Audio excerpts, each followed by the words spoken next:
I want you to picture someone specific. Not a type, a person. Maybe it's your father, who sat across from you at every dinner for 18 years and never once asked how you were doing. Or maybe it's your partner, who held you perfectly still when you cried, not pulling away, not leaning in, just present but absent. Perhaps it's even you, the one in the room watching everyone else feel things you can't quite reach. We have a word for these people. We call them cold. And that word does something convenient. It makes them the problem. It suggests that the distance is intentional, that they chose this, and could unchoose it, and that their failure to do so reveals something about their character. But here's what that word completely misses. The coldest seeming people you'll ever meet are often sitting on the most feeling of anyone in the room, with no one who ever taught them what to do with it. This video is about what actually lives underneath that distance, and it will change the way you read people you thought you already understood. Not all coldness is the same. Combining it into one category is the first mistake, and that's where many people go wrong when they try to understand someone like this, reach out to them, or decide whether to stay. There are 4 distinct patterns. Each one looks similar on the surface but comes from a completely different place. The first type is the unreachable. This is the person who is present, reliably, functionally, even loyally, but never truly engaged. The parent who attends every game and says nothing afterward. The partner who stays but never initiates. The friend who picks up the phone, listens, but offers nothing of themselves. They're not distant on purpose. They genuinely lack full access to what they're feeling. There's a clinical term for this: alexithymia, a reduced ability to identify and name internal emotional states. Research shows it affects around 10% of the population significantly. They feel. The feeling just never finds a way out. It wasn't given language early enough to understand what it was. The second type is the functional. You know this one too. The person who manages every crisis without blinking, who makes tough decisions and doesn't cry about it, who seems almost mechanical in their efficiency when everything around them is falling apart. This is compartmentalization, not the absence of emotion, but it's quarantine. Emotions are isolated so the person can keep functioning.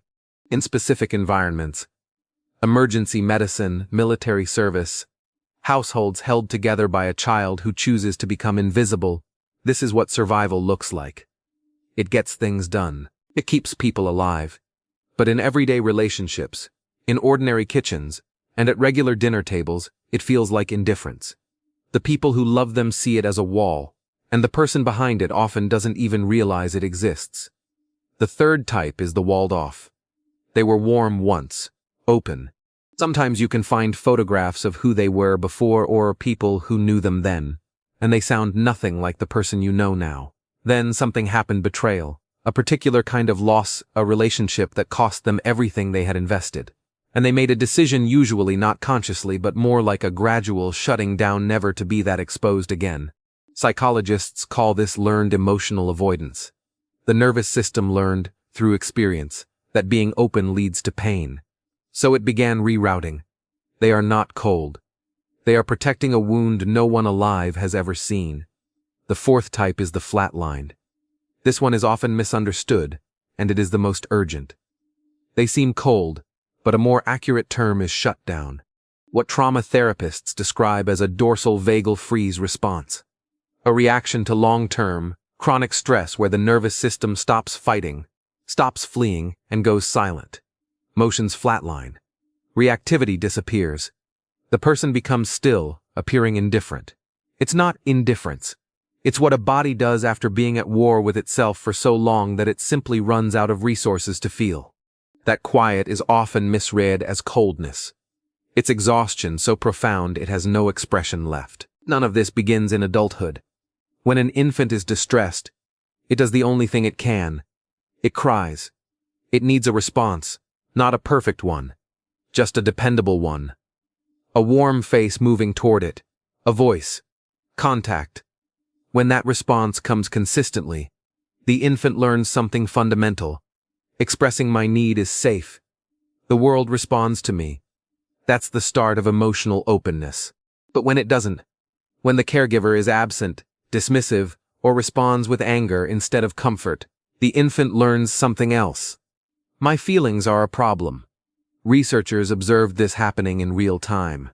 In what became known as the strange situation experiments, conducted by psychologist Mary Ainsworth, researchers brought infants into a room with their caregiver and then briefly separated them. Most infants cried. Most ran back when the caregiver returned. But some didn't. Some had already learned that their distress wouldn't be met. So they stopped showing it. They turned toward toys. They turned away. To an outside observer, they looked fine, even well-adjusted. They weren't really fine. Their heart rates, measured throughout, were elevated the entire time. The distress was fully present. It had just gone underground. That's not just a metaphor. That is the actual developmental mechanism behind most of what we call coldness in adults. What researchers call avoidant attachment, the pattern that develops from this early learning, looks like someone who doesn't ask for help, who appears fine when they're not, who handles a crisis alone, and then, 3 days later, mentions it casually as if it were nothing, who pulls away exactly when things get close, because closeness was what taught them pain. Their emotional life didn't fade away. It got buried. There is a fully functioning emotional world inside that person: grief, longing, fear, tenderness, the desire to be understood. But it was pushed away from expression so early, so consistently, so thoroughly that by adulthood, they often can't consciously access it.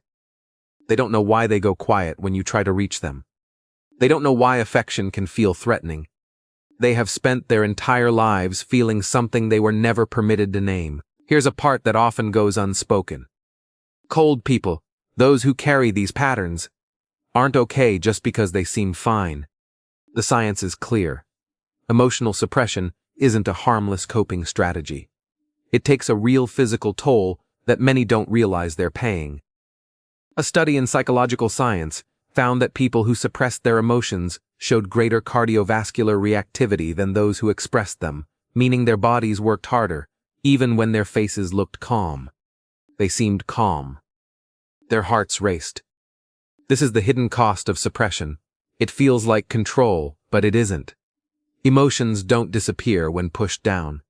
They are rerouted into ongoing muscle tension, disturbed sleep, a constant low-grade feeling that something's wrong, that life is just out of reach. And there's another effect that's rarely acknowledged. They become the person who helps everyone else through their crisis. Think about that for a moment. They have no safe place for their own pain, so they channel it into caring for others. They show up for your needs. They drive you to appointments. They sit with you at 2 a.m. They hold everything together when it's falling apart. And it's not just performative. Genuine care is there, but there's also relief. Because helping you gives them somewhere for their energy to go. And then they go home. The house is quiet. They sit alone. There's a burden, heavy, familiar, formless, and no one asks about it, because from the outside, they look perfectly fine. Because they always look perfectly fine. Because they've been shaped early on to appear completely okay. When you decide someone is cold, you treat them as if they're cold. You stop reaching out because it feels like rejection. You stop trying because it seems pointless. You pull back, label them, and that label becomes a wall between you. They feel it. They notice your withdrawal, but have no way to bridge it, because connection needs the kind of openness they were taught to suppress. So they become quieter. You grow more distant. Soon, you confirm each other's worst fears. This is what psychologists call a negative confirmation loop, which happens so slowly you don't notice it. Your withdrawal makes the distance you expected. Their distance proves that reaching out was pointless. Neither of you realizes you built this together. What makes it tragic is this. Many people labeled cold actually yearn for connection. They want to be known. They hope someone will see through the silence, ask a second question, and wait for the real answer. But they have no idea how to say that. They learn to need nothing, and that lesson was so ingrained, so early, and so reinforced at every attempt to repair, that even when they're ready to unlearn it, even when part of them reaches for connection, they don't know where to start. They reach out in ways that don't look like reaching. They show up. They fix the one thing you mentioned that was broken. They remember details you've forgotten you said. They stay. They just can't explain why. None of this justifies harm. Let's be clear about that because the difference really matters.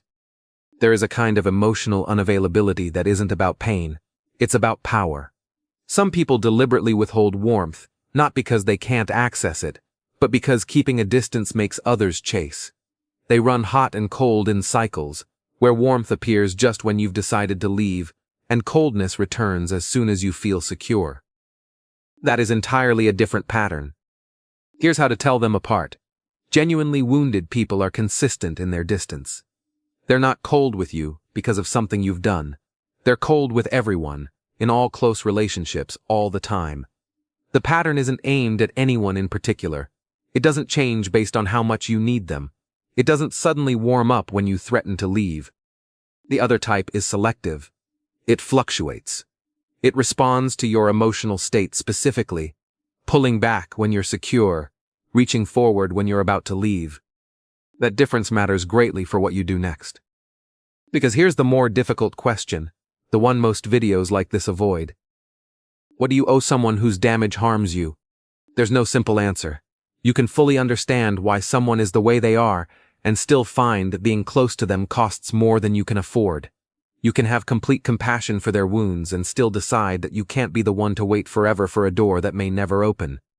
Understanding doesn't mean you have to stay.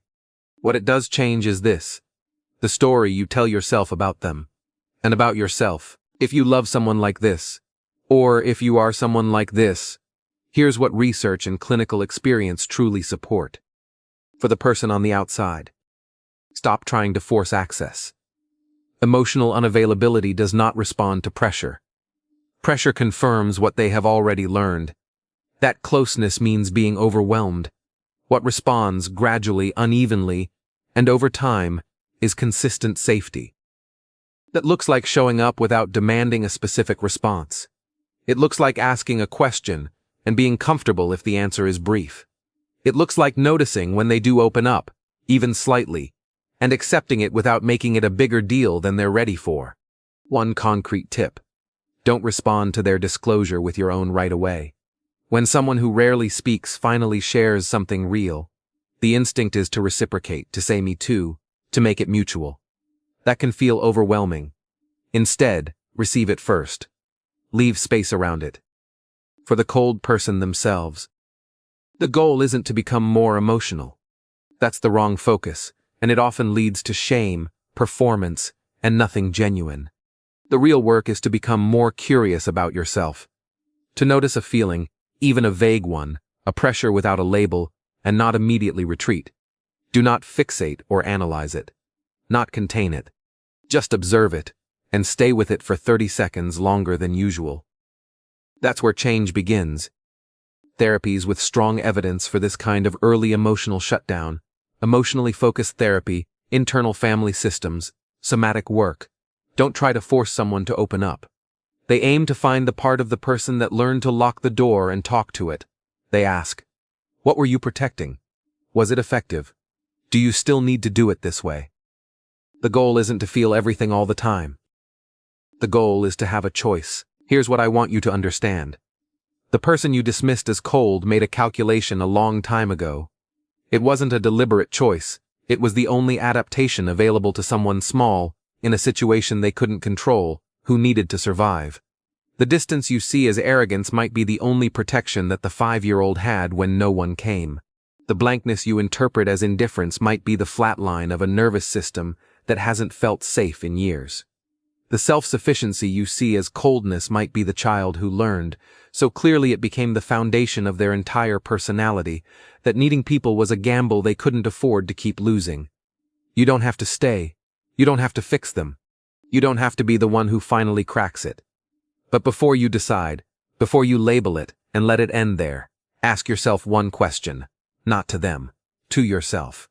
Is the distance I call coldness actually the shape of someone who has been carrying something alone for a very long time and has never once been asked what it is? Because the coldest seeming people you'll ever meet are sometimes the ones sitting on the most feeling, with no one who has ever taught them what to do with it.